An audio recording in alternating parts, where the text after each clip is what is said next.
அந்த வசனம். அதனால் அவர்கள் பார்க்க முடியாதவர்களாக ஆகிவிட்டார்கள் அப்படின்னு சொல்லிட்டு அல்லாஹ் அவங்களுடைய பார்வை வந்து ஆஃப் பண்ணி விட்டுறான். இந்த 11 பேருக்கும் நபி ஸல்லல்லாஹு அலைஹி வஸல்லம் கண்ணுல தெரியாத மாதிரி போயிடுறாங்க. அப்புறம் ஒரு மண் எடுத்து ரசூலுல்லாஹ் எல்லாருடைய கண்ணிலையும் படுற மாதிரி அப்படியே தெரிச்சு விட்டுறாங்க.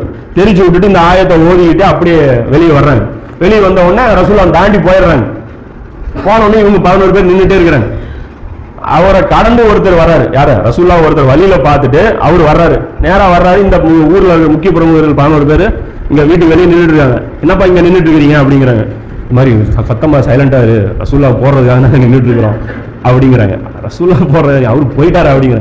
என்ன சொல்றீங்க அப்படிங்கிற. இப்பதான் அவரு தாண்டி போறாரு, நீங்க பாக்கலையா அப்படிங்கிறார். சரின்னு சொல்லிட்டு அவர் என்ன பண்றாரு, என்ன சொல்றீங்க அப்படின்னு சொல்லிட்டு நேரா போய் உள்ள போய் அப்பதான் அலிலான போட்டு அடிக்கிறாங்க. அவர் இப்படி இப்படி நேரிறாரு. அதுக்கப்புறம் செக் பண்ணி பார்த்தா என்ன வருது, ரசூலுல்லாஹ் எஸ்கேப். அப்போ இந்த விஷயம் வந்து நடக்குது. இந்த நேரத்துல வந்து நபி ஸல்லல்லாஹு அலைஹி வஸல்லம் வந்து ஹிஜ்ரத்துடையது ஸ்டார்ட் ஆயிருது. இந்த ஹிஜ்ரத் வந்து நபி ஸல்லல்லாஹு அலைஹி வஸல்லம் என்ன பண்றாங்க அப்படின்னா மதீனாவை நோக்கி ரசூலுல்லாஹ் போல. அதுவும் பாருங்க ரசூலுல்லாஹ்வுடைய டெக்னிக் எப்படின்ட்டு. மதீனா வந்து இந்த டைரக்ஷன்ல இருக்குன்னா இந்த டைரக்ஷன்ல ரசூலுல்லாஹ் போல. யமனை நோக்கி போறாங்க. இவங்க இங்க தேட ஆரம்பிக்கிறாங்க. ரசூலுல்லாஹ் இப்படி போனவனே இவங்க எல்லாரும் என்ன பண்றாங்க, மதீனாவை நோக்கி தேட ஆரம்பிக்கிறாங்க. ரசூலுல்லாஹ் போய் யமனை நோக்கி போயிட்டாங்க. இந்த குகை இருக்கு இல்லையா, சவுரு குகை, இந்த சவுரு குகை வந்து யமன் போற வழியில் தான் இருக்கு, மதீனாவுக்கு போற வழியில இல்ல. இந்த இடத்துல போய் இவங்க என்ன பண்றாங்க, அந்த இடத்துல போய் 3 நாள் கேம்ப். அது எப்படி பாருங்க ரசூலுல்லாஹ் பிளானிங் பாருங்க. அதுவும் எல்லாம் பக்கா பிளானிங்.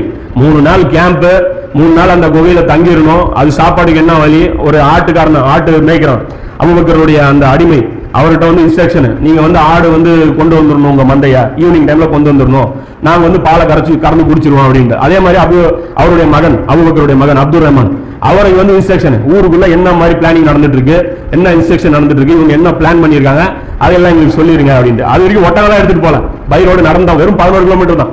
எங்க இருந்து, மக்காவில இருந்து அந்த சவுரு குகை வந்து 11 கிலோமீட்டர். இந்த பக்கம் மதீனா 456 கிலோமீட்டர். இந்த பக்கம் போகணும். லாங் டிராவலுக்கு பதிலாக முதல்ல இங்க போயிட்டாங்க. இவங்க இங்க தேட ஆரம்பிச்சிட்டாங்க. இவர் போய் இந்த இடத்துல தங்குற நைட் ஆச்சுன்னா டெய்லி வந்து ஒரு அப்டேட் கொடுத்துருவார். இன்னைக்கு வந்து அபூஜஹல் தலைமையில் ஆலோசனை நடந்தது, இப்படி இப்படி இவங்களை பிளான் பண்ணிட்டு இருக்காங்க, இவ்வளவு சொல்லியிருக்காங்க. அதுல ஒரு விஷயமா என்ன நடக்குது, 100 ஒட்டகங்கள் வந்து இவருக்கு வந்து பரிசீலிக்கப்படும். யார் வந்து முகமது ஸல்லல்லாஹு அலைஹி வஸல்லம் அவங்களை பிடிச்சு தந்தாங்களோ அவங்களுக்கு வந்து 100 ஒட்டகங்கள் வந்து கொடுக்கப்படும் அப்படின்னு சொல்லி இதை பண்றாங்க. இந்த ஆமீர் பின், அது ஆடு கொண்டு வந்தது யாரு அப்படின்னு பாத்தீங்கன்னா இந்த ஆமீர் பின் புஹைரா அப்படிங்கிற ஒரு நபித்தோழர் வந்து அவர் கொண்டு வர்றாரு. இந்த செய்தியெல்லாம் பாத்தீங்கன்னா 3615 3602. இன்ஷா அல்லாஹ் இது வரைக்கும் போதும். அப்புறம் தொழுதுட்டு இன்ஷா அல்லாஹ் மீதி அப்புறம் கண்டினியூ பண்ணி அந்த மதீனாவிலிருந்து மக்காவிலிருந்து கிளம்பி மதீனாவை நோக்கி போகாம என்ன பண்றாங்க, யமனை நோக்கி போறாங்க. அது 11 மைல் தூரத்தில் இருக்கக்கூடிய அந்த சவுரு குகை இருக்கு இல்லையா, அங்க போய் தங்குறாங்க. அது வரைக்கும் பார்த்துருங்க. அது தொடர்ச்சியா பாத்தீங்கன்னா ஒரு அது பெரிய சம்பவம், எல்லாம் நீளமா இருக்கு. இன்ஷா அல்லாஹ் சம்பந்தப்பட்ட ஹதீஸ்கள் நீங்க படிச்சீங்கன்னா தான் அது இருக்கும். ஏன்னா நம்மளுடைய நோக்கம் வந்து அது கிடையாது, டீட்டெயிலாக பேசுறது கிடையாது. சும்மா ஹைலைட்ஸ் மட்டும் தான் நம்ம பேசிட்டு இருக்கோம். சவுல் கண்ணை இது பண்ணி ஹைலைட்ஸ் மட்டும் தான் நம்ம பார்த்துட்டு இருக்கோம். முக்கியமான நிகழ்வுகள் எது இதெல்லாம். அதில் முக்கியமான இன்னொரு நிகழ்வு நடக்குது. அது பார்த்தீங்க அப்படின்னா சஹீஹ் புகாரில் 3615 3602, அப்புறம் 3906 1759 அஹமதுல வருது இந்த ஹதீஸ். என்ன அப்படின்னா நபி ஸல்லல்லாஹு அலைஹி வஸல்லம் அவங்க வந்து இந்த மாதிரி கிளம்பி போன உடனே காஃபிர்கள் வந்து ஆலோசனை பண்றாங்க, நபி ஸல்லல்லாஹு அலைஹி வஸல்லம் வந்து பிடிச்சி கொண்டாந்து கொடுத்தா 100 ஒட்டகம் பரிசு அப்படின்ட்டு.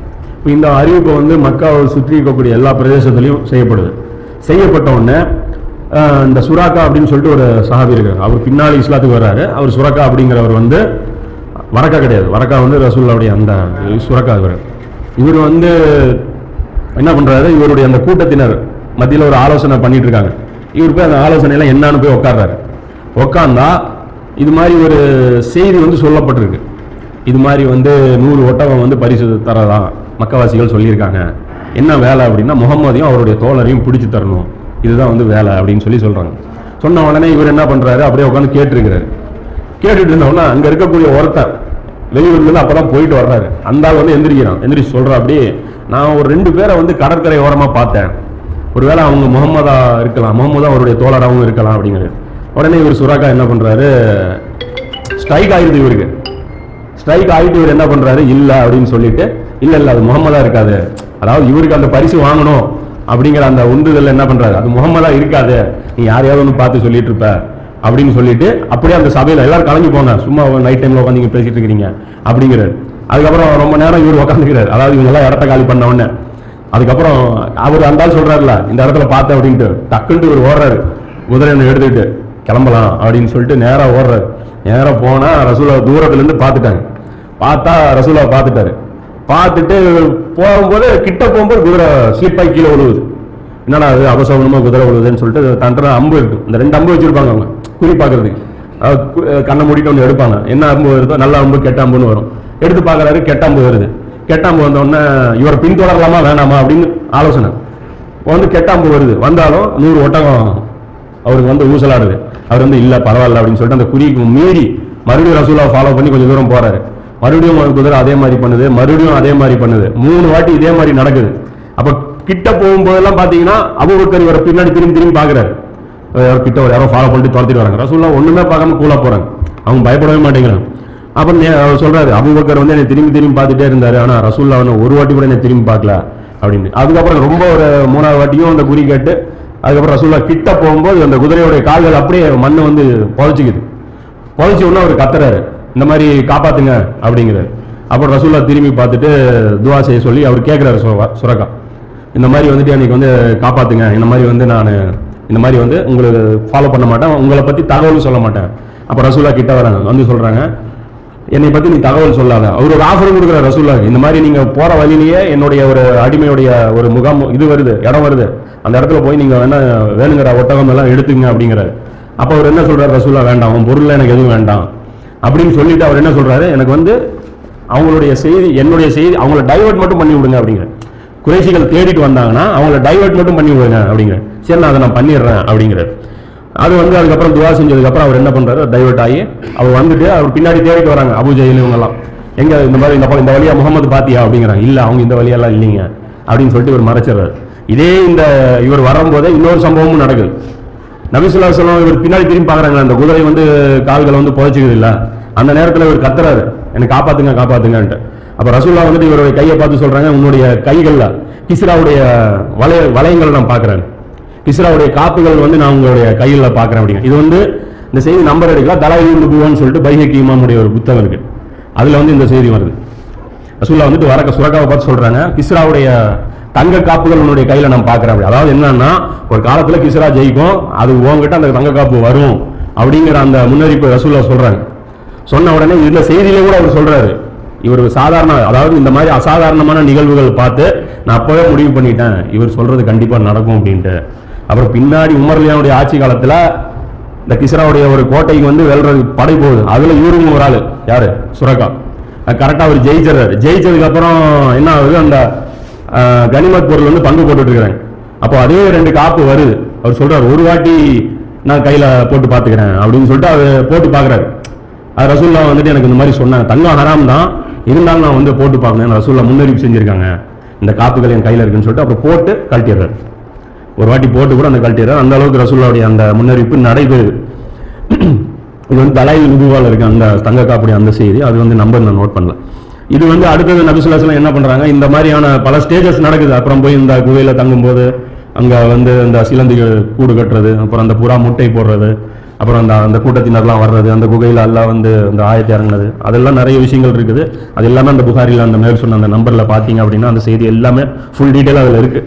அடுத்தது நபி ஸல்லல்லாஹு அலைஹி வஸல்லம் நேரா போய் என்ன பண்றாங்க, கூஃபால போய் தங்குறாங்க. அது கூஃபாங்கிறது ஈராக்ல ஒரு கூஃபா இருக்கு, அது இல்லை, இது கூஃபா. இதுல வந்து நபி ஸல்லல்லாஹு அலைஹி வஸல்லம் மதீனாவுக்கு வெளிப்புறத்தில் இருக்கக்கூடிய ஒரு ஊர். அந்த இடத்துல நபி ஸல்லல்லாஹு அலைஹி வஸல்லம் போய் முதல்ல மதீனாவுக்கு டைரக்டா போல, அங்க போய் நபி ஸல்லல்லாஹு அலைஹி வஸல்லம் 14 நாள் தங்குறாங்க. முதல்ல கட்டப்பட்ட பள்ளிவாசல் அதுதான். மதீனாவில் வந்து நபி ஸல்லல்லாஹு அலைஹி வஸல்லம் அவர்கள் கட்டப்பட்ட முதல் பள்ளிவாசல் அந்த இடம் இருக்கு. நீங்க ஹஜ்ஜுக்கு போனீங்கன்னா கூட அது சொல்லுவாங்க கூஃபாவுடைய பள்ளிவாசல் அப்படின்ட்டு. அந்த இடத்துல வந்து நபி ஸல்லல்லாஹு அலைஹி வஸல்லம் போய் அந்த இடத்துல கட்டுறாங்க. அந்த பள்ளிவாசலுடைய விவரம் பாத்தீங்கன்னா 3932 2774 புகாரில வந்து இது இருக்கு. இப்போ இதுக்கப்புறம் நபி ஸல்லல்லாஹு அலைஹி வஸல்லம் அந்த மக்காவில் வந்து மதீனாவுல போய் என்ட்ரு ஆகுறாங்க. என்ட்ரு ஆகும்போது பாத்தீங்கன்னா யாருடைய வீட்டில் தங்கினாங்கிறது அது ஒரு முக்கியமான விஷயம். ஏன்னா அவரு வந்து பின்னாடி நம்மளுடைய வரலாற்றில் அவர் வர்றாரு, அதனால அவரை பத்தி கொஞ்சம் தெரிஞ்சுக்கணும். அபு அய்யூப் அல் அன்சாரி அப்படிங்கிற அந்த நபித்தோழருடைய வீட்டில் வந்து போய் நபி ஸல்லல்லாஹு அலைஹி வஸல்லம் தங்குறாங்க. அப்போ அவருடைய வீட்டில் தங்கின அந்த செய்தி வந்து முஸ்லீம்ல 4174. இது வந்து அல்லாஹ்வுடைய ஏற்பாடு. ஏன்னா சீட்டு குலுக்கி போட்டு யார் பேர் வருது எல்லாரும் போட்டி போடுவாங்களா, ரசூல்லா என் வீட்டுக்கு தான் வரணும்ட்டு. அப்போ வந்து சீட்டு குலுக்கி போடுறதுல இவருடைய பேர் விழுந்தது அப்படிங்கிறது ஒரு மாதிரி செய்தி. இன்னொரு செய்தியில பாத்தீங்க அப்படின்னா நசையில வந்து அந்த 6629 பாத்தீங்கன்னா அந்த குலுக்கல் முறையில இவருடைய பேர் விழுந்ததுன்னு இருக்கு. அதே இன்னொரு செய்தியில பாத்தீங்க அப்படின்னா அந்த ஒட்டகம் வந்து அவருடைய வீட்டுக்கு முன்னாடி நின்றுச்சு, எங்க நின்றுச்சோ அதுதான் என்னுடைய தங்குமிடம் சொல்லி நபி ஸல்லல்லாஹு அலைஹி வஸல்லம் தீர்மானிச்சாங்க அப்படின்ட்டு. இவர் ரசூலுல்லாஹ் தன்னுடைய வீட்டையே காலி பண்ணி கொடுத்தாரு. அந்த வீட்டுல வந்து மேல் போர்ஷன் கீழ் போர்ஷன் இருந்தது. அந்த இடத்துல என்ன பண்றாரு, மேல் வீட்டுல இவர் வந்து தங்கிக்கிறார் மேலே, கீழ் வீட்டில் ரசூல்லா இருந்துக்கணும் அப்படின்ட்டு. இவர் போய் மேலே தங்குறாரு. அப்புறம் அவருக்கு குற்ற உணர்ச்சி வருது, ரசூல்லாவுடைய மேலே, ரசூல்லா தலைக்கு மேலே நாம நடக்கிறதா அப்படின்னு சொல்லிட்டு மறுபடியும் அவர் கீழே வந்துடுறாரு. அதுக்கப்புறம் கீழே வீட்டில் நான் இருந்துக்கிறேன் அப்படின்னு சொல்லி ரசூல்லாவுடைய இதில் வந்து நடந்துக்கிறார். இவரை வந்து ரசூல்லா வந்து மரணிக்கும் போது சொல்கிறாங்க, இவரை வந்து உன்னை வந்து ரொம்ப டார்ச்சர் பண்ணுவாங்க பின்னாடி வர்ற ஆட்கள், நீ பொறுமையா இரு அப்படின்னு சொல்லி பண்ணுறாங்க. அவர் பார்த்தீங்கன்னா ஒரு முஆவியாவுடைய ஆட்சி காலத்தில் மிகப்பெரிய அவமானங்களை வந்து இவர் சந்திக்கிறார். யார்? அபூ அய்யூப் அல் அன்சாரி. அப்புறம் மதீனாவுக்கு போன உடனே நபி ஸல்லல்லாஹு அலைஹி வஸல்லம் அவங்க பார்த்தீங்கன்னா மிக முக்கியமாக மறுபடியும் ரெண்டாவது ஒரு வேலை செய்கிறாங்க. அதாவது முதல்ல மக்காவில் இருக்கும்போது சகோதரத்துவம் ஏற்படுத்தினாங்க நபி ஸல்லல்லாஹு அலைஹி வஸல்லம். அதாவது முஸ்லீம்கள் ஒருத்தருக்கு ஒருத்தர் சகோதரராக இருக்கணும் தான் சொன்னாங்க. இது ரொம்ப ரொம்ப முக்கியமானது. நமக்குள்ள ரொம்ப அன்பு இருக்கணும். ஏன்னா அதுதான் நல்லா தெரிஞ்சுங்க, நம்முடைய டார்கெட்டு அதாவது அல்லாஹ்வுடைய இந்த வேலையா இருந்தால் மட்டும்தான் இந்த சகோதரத்துவம் இதெல்லாம் பாசிபிள். தனித்தனியா அவன் இபாதத் செய்யறது சகோதரத்துவம் தேவை. எதுக்கு தேவை சொல்லுங்க பார்ப்போம். நான் தொழுகிறேன், எனக்கு எதுக்கு நீ சகோதரனா இருக்கணும்? முஸ்லீம்கள் மத்தியில் ஒற்றுமையே தேவையில்லை. ஆக்சுவலா வெறும் நாம இன்னைக்கு வச்சுட்டு இருக்கிற நம்ம ஓட்ட ஒடிசல் இஸ்லாம இதுதான் முழு இஸ்லாமா இருந்தா சகோதரத்துவம் ஆக்சுவலா சொன்னதான். நான் மட்டும் தொழுதுட்டு போவானா, இவன் தொழுதானா இல்லையான்னு பார்க்கறது எனக்கு தேவையில்லாத வேலை இல்லை. இவன் சுகுக்கு இவன் வந்தானா நான் ஏன் பார்க்கணும்? அப்போ ஒரு டீமே எதுக்கு தேவைப்படுது போய் டீம் ஒர்க்கு இது கிடையாது. இன்னைக்கு நாம வச்சிருக்கிற இஸ்லாமுக்கு டீமும் தேவை கிடையாது, டீம் ஒர்க்கும் தேவை கிடையாது. இப்போ நபி ஸல்லல்லாஹு அலைஹி வஸல்லம் கொண்டு வந்த இஸ்லாமுக்கு டீமும் தேவை. அதான் அவர் சொல்றாருல்ல, டீம் இல்லாம வேலை செய்ய முடியாது. அந்த கத்தாதாரில் வந்து அந்த ஆயத்துக்கு விளக்கம் சொல்லும்போது சொல்றாரு, டீம் இல்லாம இந்த வேலையை செய்ய முடியாது. இப்போ டீம் தான். மூசா நபியும் அதான் கேட்டாங்க, யார் எனக்கு உதவி செய்ய போறீங்கன்ட்டு. ஈசா நபியும் அதான் கேட்டாங்க, அல்லாஹ்வுடைய உதவியாளர்கள் யாரு? ரசூலுல்லாஹும் அதான் கேட்டாங்க, அல்லாஹ்வுக்காக எனக்கு உதவி செய்யறவங்க யாரு? அப்ப இந்த வேலையை வந்து செய்யறவங்களுக்காக சகோதரத்துவம் வந்து நபி ஸல்லல்லாஹு அலைஹி வஸல்லம் மறுபடியும் ஏற்படுத்துறாங்க. இதுல ஒரு பெரிய லிஸ்ட் இருக்கு, யார் யாருக்கு சகோதரத்துவம் ஏற்படுத்தினாங்கன்ட்டு. இதுல பாத்தீங்கன்னா முஹாஜிர்கள் அன்சாரிகளும் மிக்ஸ் பண்ணிருக்காங்க, முஹாஜிரும் மிக்ஸ் பண்ணிருக்காங்க.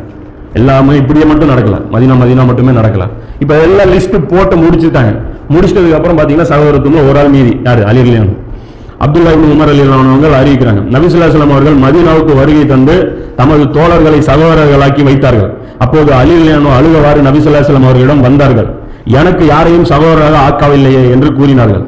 அவர்கள் வந்து ரசூலுல்லாஹ் சொல்றாங்க, அலியே நீ எனக்கு உலகிலும் மறுமையிலும் சகோதரராக இரு அப்படின்னு சொல்லி நபி ஸல்லல்லாஹு அலைஹி வஸல்லம் சொல்றாங்க. இது வந்து 4288 4289 ஹாக்கிம்ல வரக்கூடிய இந்த செய்தி.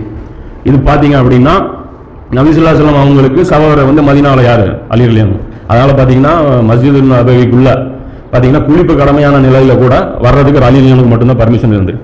ஏன்னா ஒரு வீடா யூஸ் பண்ணியிருக்காங்க, பள்ளிவாசல கடந்து வரக்கூடாதுங்கிறதுனால இவருக்கு மட்டும் அந்த பர்மிஷன் இருந்திருக்கு. சில செய்திகள் பாத்தீங்கன்னா அந்த மரண தருவாயில எல்லா வாசல்களும் அடைச்சு அபூபக்கருடைய வாசல் அடைச்சு மட்டும் திறந்திருந்த மாதிரியும் செய்திகள் இருக்கு, அலியுடைய வாசல் திறந்திருந்த மாதிரியும் செய்திகள் பலவாக இருக்கு. அப்போ இது ஒரு விஷயம். இப்போ சகோதரத்துவம் நபி ஸல்லல்லாஹு அலைஹி வஸல்லம் மெயினா ஏற்படுத்தினாங்க. இங்க நபி ஸல்லல்லாஹு அலைஹி வஸல்லம் அந்த அபூ அய்யூப் அல் அன்சாரியுடைய வீட்டுல அபூபக்கரோட சேர்ந்து தங்குறாங்க. அபூபக்கரும் சேர்ந்து தான் அந்த வீட்டுல ஃபர்ஸ்ட் தங்குறாங்க. அது பாத்தீங்கன்னா 3905 3906 3911 புகாரில இந்த செய்திகள் எல்லாமே இருக்கு. இதுக்கப்புறம் நபி ஸல்லல்லாஹு அலைஹி வஸல்லம் ஒரு மிக முக்கியமான வேலை செய்யறாங்க. என்ன அப்படின்னா மதீனாவில் வந்து அந்த அகபாவில் 12 பேர் உடன்படிக்கை பையத் செஞ்சாங்க. மக்காவில் அதாவது அந்த ஃபர்ஸ்ட் அதுக்கு முன்னாடி 6 பேர் பையத் செஞ்சாங்க. பின்னாடி ஒரு 72 பேர். ஃபர்ஸ்ட் 6 பேர், அதுக்கப்புறம் 12 பேர், அதுக்கப்புறம் அகபா ரெண்டாவது அகபாவில் 72 பேர் வந்து பையத் செய்யறாங்க. இப்போ மீதி இருந்த முஸ்லீம்கள் இருக்கிறாங்கல்ல, அவங்க எல்லாரையும் கூப்பிட்டு நபி ஸல்லல்லாஹு அலைஹி வஸல்லம் பையத் எடுக்கிறாங்க. அதுல வந்து யாரெல்லாம் பெண்கள் முதற்கொண்டு கூப்பிட்டு பையத் செய்யறாங்க. பெண்களை வந்து நபி ஸல்லல்லாஹு அலைஹி வஸல்லம் நேரடியா போய் பையத்து செய்யல, உமர் ரலியல்லாஹு அன்ஹு அவங்களை அனுப்பி பையத் செய்யறாங்க. உமர் ரலியல்லாஹு அன்ஹு அனுப்பி பெண்களுடைய வீட்டுக்கு அனுப்பிடுறாங்க. வீட்டுக்குள்ள பெண்கள் இருப்பாங்க, வெளியே போய் நின்றுவார் உமர் ரலியல்லாஹு அன்ஹு. அல்லாஹ்வுடைய தூதர் வந்திருக்காங்க, இந்த மாதிரி பையத் வந்து எனக்கு செய்ய சொல்லியிருக்கிறாங்க. இந்த மாதிரி அங்க என்னென்ன பையத்தை உடன்படிக்கை இந்த 60 அத்தியாயத்துல எடுக்கப்பட்டதோ, பெண்களுக்குன்னு தனி பையத்து இருக்கு, ஆண்களுடைய பையத்து தனி. அப்ப பெண்களுடைய பையத்தை வந்து அதான் உயிரை காப்பாற்றணும், அதெல்லாம் பெண்கள் கிடையாது. என் உயிரை வந்து நீங்க தன்னுடைய உயிருக்கு மேல அது கிடையாது. அவங்களுடைய பையத்து வேற, திருடக்கூடாது, பொய் சொல்லக்கூடாது, விபச்சாரம் பண்ணக்கூடாது, பெண்கள் மேல அவதூறு சொல்ல மாட்டோம், இந்த மாதிரியான விஷயங்கள் இதெல்லாம் வந்து அவங்களுக்கு பையத்து. இந்த பையத்து வந்து உமர் ரலியல்லாஹு அன்ஹு போய் அனுப்பி வாங்குறாங்க. அவர் வீட்டுக்கு வெளியே கை நீட்டுவாரு, அவங்க வீட்டுக்கு உள்ளே இருந்தே கை டச் பண்ணிக்கிட்டு அவங்க அங்க இருந்தே கை நீட்டுவாங்க, பையத்து நடந்துடும். இந்த பையத்து வந்து பாத்தீங்க அப்படின்னா அபூதாவுதுல 1139 ஹதீஸா இது பாக்குறீங்க. அப்புறம் இன்னொரு முக்கியமான விஷயம், எங்க முக்கியமான ஒரு டவுட் உங்களுக்கு வந்திருக்கணும், என்ன அப்படின்னா மக்காவாசிகள் யார்கிட்டயும் ரசூலுல்லாஹ் பையத் வாங்கவே இல்லை. திரும்ப பாத்தீங்கன்னா அந்த மதீனால இருக்க அகபால பாத்தீங்கன்னாலும் மதீனாவாசிகள்கிட்ட தான் பையத் வாங்குறாங்க. இது காரணம் வந்து இருக்கு. ஏன் அப்படின்னா மக்காவாசிகள் வெல் ட்ரெயின்டு, ஊறி தெளிச்சவங்க. ரசூலுல்லாஹ் கூட ஒவ்வொரு கட்டத்திலையும் ரசூலுல்லாஹ்வுடைய தோடு நின்னவங்க. இவங்களுக்கு அந்த அளவுக்கு ட்ரைனிங் கிடையாது. ரசூலுல்லாஹ்வுடைய மிஷன்ல வந்து அவங்களுக்கு அந்த அளவுக்கு பிராக்டிஸ் கிடையாது. ரசூலுல்லாஹ்வோட சேர்ந்து அவங்க வந்து எந்த ஒரு துன்பமும் அடைஞ்சது கிடையாது. இவங்க அப்படி கிடையாது. இந்த 3 வருஷம் அந்த அபூ தாலிபுடைய கணவாயில சோறு தண்ணி இல்லாம பட்டை திட்டப்பட்டவங்க. சுடுமணல்ல கிடத்தப்பட்டவங்க, நெருப்பு குண்டத்தில் தள்ளப்பட்டவங்க, அடி உத வாங்கினவங்க, ஏச்சு பேச்சு கேட்டவங்க, இவங்க யாருமே ரசூலுல்லாஹ்வுக்கு வந்து மாறு செய்ய மாட்டாங்க. அதனால ரசூலுல்லாஹ்வுக்கு இந்த பக்கம் ஒரு எப்பயுமே பையத்தை நபி ஸல்லல்லாஹு அலைஹி வஸல்லம் இங்க வாங்கினதே கிடையாது. மதீனால இருக்கிற ஆட்கள்கிட்ட மட்டும்தான் வாங்குறாங்க. என்னை விட்டுட்டு போயிடக்கூடாது, என்னை இப்படி நீங்க பண்ணிடக்கூடாது அப்படின்னு சொல்லி வாங்குறாங்க.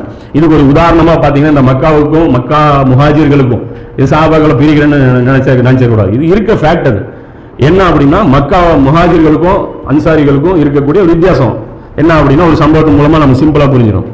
நபி ஸல்லல்லாஹு அலைஹி வஸல்லம் அவர்கள் அப்துல்லா இப்னு ரவாஹா, அதாவது இவர் அக்கபாவுடைய உடன்படிக்கையில கலந்துக்கிறார். அவர் வர்றாரு. அப்துல்லா இப்னு ரவாஹா, நான் நபி ஸல்லல்லாஹு அலைஹி வஸல்லம் அவர் சொல்றாரு, நான் நபி ஸல்லல்லாஹு அலைஹி வஸல்லம் அவர்களுடன் ஒரு பயணம் மேற்கொண்டேன். ரசூலுல்லாஹ் ஒரு பிரயாணத்துல போறேன். நபி ஸல்லல்லாஹு அலைஹி வஸல்லம் வந்து இப்னு ரவாஹா கீழே இறங்குங்கள் அப்படிங்கிறாங்க. போயிட்டே இருக்கிறாங்க. ரசூலுல்லாஹ் சொல்றாங்க இறங்குங்க அப்படிங்கிறாங்க. உடனே சொல்லிட்டு சொல்றாங்க இந்த கால்நடைகள் எல்லாம் ஓட்டி செல்வீராங்க, இந்த இருக்கிற இந்த 6 மாடுலாம் ஓட்டிட்டு போங்க அப்படிங்கிற. அப்போ இவர் என்ன சொல்றாரு, அல்லாஹ்வுடைய தூதரே இப்போ எல்லாம் நான் இதை செய்வது கிடையாதுங்கிற.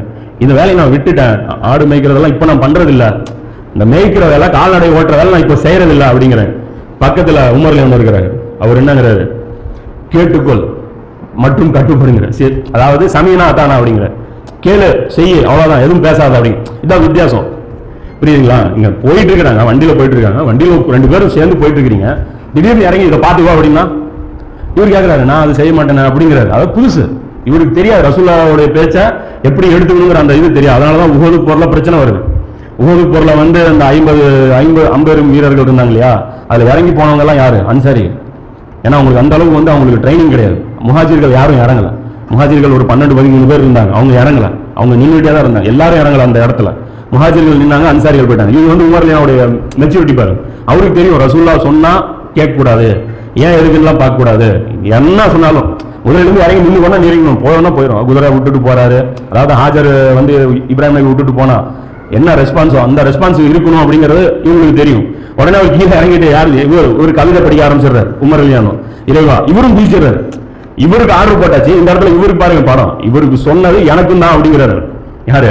உமர். அவரே இறங்கிறார். இறங்கிட்டு இறைவா நீ இல்லை என்றால் நேர்வழி பெற்றிருக்க மாட்டோம், தர்மமும் செய்திருக்க மாட்டோம், தொழுவிருக்கவும் மாட்டோம், ஜகாத்தும் கொடுத்திருக்க மாட்டோம். அது சொல்றாரு. சொல்லிட்டு எங்கள் மீது அமைதியை சக்கீனத்தை அருள்வாயாக, எதிரிகளை சந்திக்கும் போது எங்கள் பாதங்களை நிலைத்திருக்க செய்வாயாக. அப்போ அதை வந்து அவங்க சொல்றாங்க, எதிரிகளை சந்தித்து துவா கேட்கறாங்க. இது எங்க இருக்கு ஹதீஸ் அப்படின்னு பாத்தீங்கன்னா சுனன் நஸாயி அல் குப்ரா அப்படிங்கிற அந்த கிதாபுல 8251வது ஹதீஸா இருக்கு.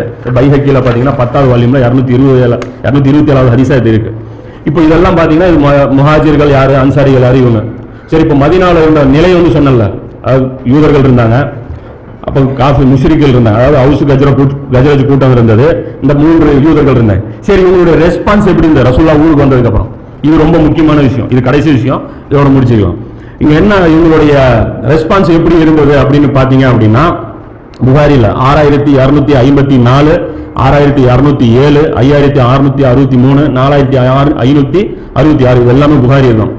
இந்த ஹதீஸ்ல பாத்தீங்கன்னா கஜரஜ் கூட்டத்தாரிடம் உசாமா பின் ஸைத் ரலியல்லாஹு அவர்களுடன் நபி ஸல்லல்லாஹு அலைஹி வஸல்லம் அவர்கள் சென்றார்கள்.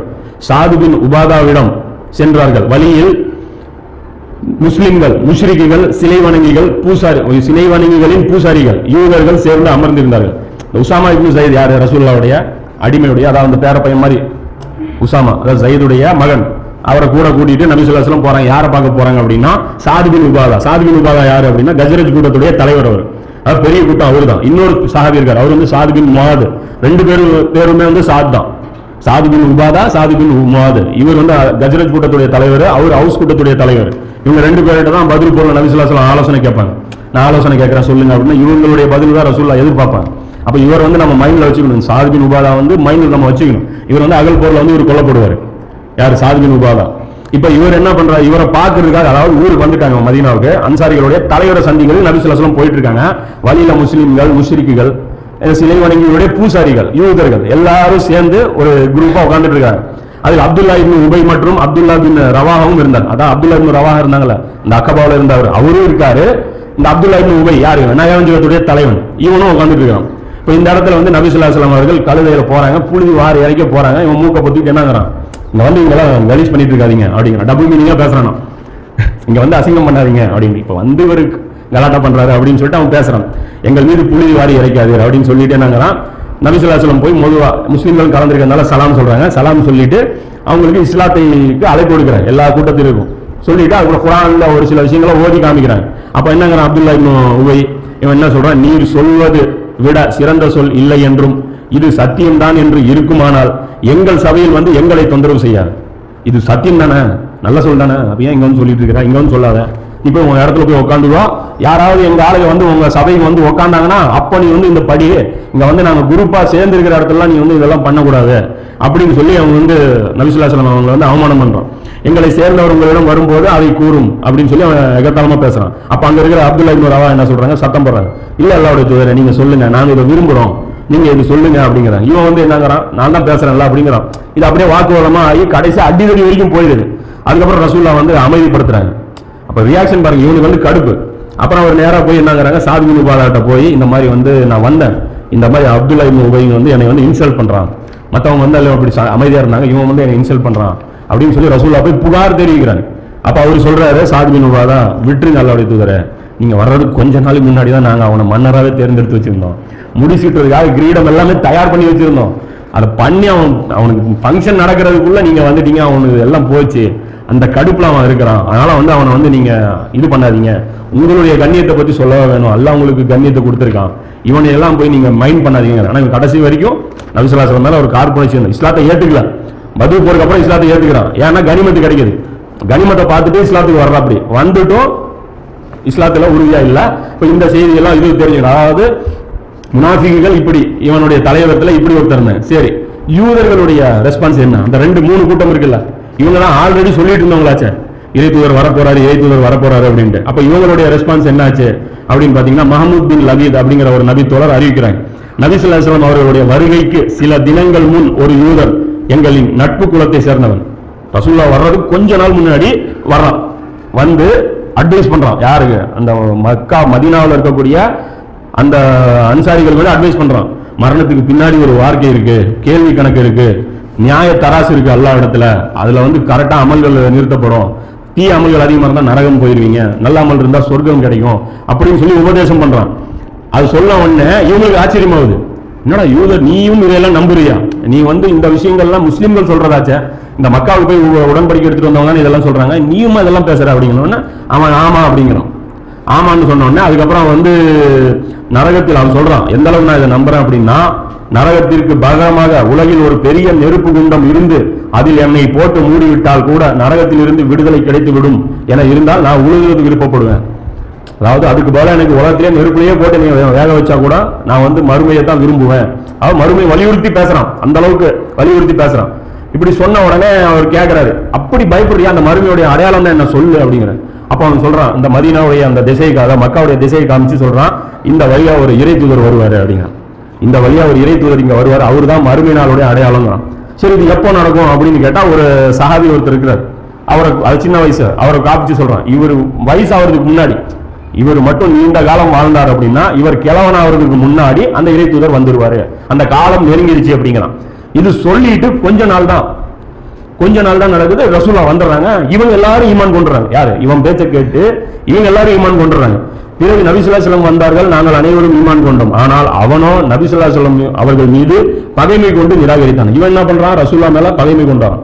நாங்கள் அவனிடம் சென்று, இன்னாரே நீ தானே இந்த மாதிரி நீ சொன்ன, இந்த மாதிரி எங்களுக்கெல்லாம் நீ சொல்லி தான் நாங்கெல்லாம் இஸ்லாத்துக்கு வந்திருக்கோம், நீ தானே எங்களுக்கு அட்வைஸ் பண்ண, இப்போ உனக்கு என்னடா ஆச்சு அப்படின்னா என்னங்கிறான், நான் சொன்னது ஆமா, அந்த ஆள் நான் தான் அவன் சொன்னது, ஆனா நான் சொன்ன நபி இவர் இல்லை அப்படின்றான், நான் சொன்ன நபி இவர் கிடையாது அப்படின்னு சொல்லி அவன் பல்ட்டி அடிச்சிடறான். இந்த செய்தி பாத்தீங்க அப்படின்னா தபரானில 6328, அகமதுல பாத்தீங்கன்னா 15841 செய்தி அது வருது. அப்ப யூதர்களுடைய போக்கு பாருங்க, இது வந்து அவங்க வந்து பொறாமை கொண்டு அவங்க இது பண்ணிட்டாங்க. அப்ப இன்னொரு பெரிய கூட்டத்தில், அதாவது இந்த மார்க்க அறிஞர்கள் இருக்காங்க இல்லையா, அவங்களுடைய ரெஸ்பான்ஸ் என்னவா இருந்தது?